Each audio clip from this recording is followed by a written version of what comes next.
And I would say that this is one thing that is super simple.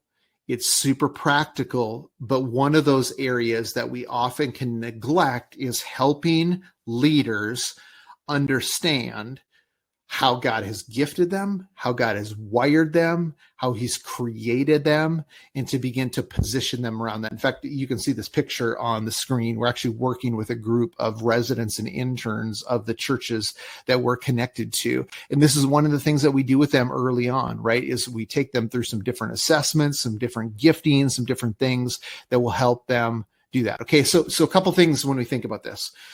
That can just be some practical takeaways of how to leverage some of this stuff. Number one is facilitating reflections on their stories. In fact, there's a process some people have been through that have been connected with Elementum called Life Unique. And one of the things that we do is use our story as a way of asking the question, how has God uniquely positioned, gifted, and placed you?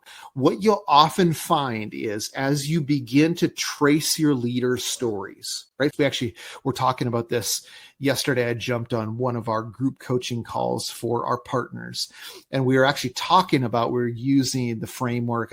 Maybe you've heard of 4 Disciplines of Execution.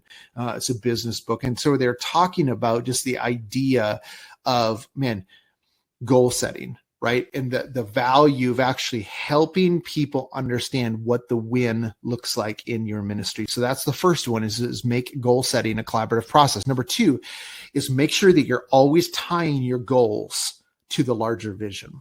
And we need to help our leaders see this, right? So here's kind of your ministry. Here's the vision that God has called you in your ministry. Now what we need to begin to do is actually help them set those goals and make it a collaborative process, but make sure that we're tying those goals to the larger vision.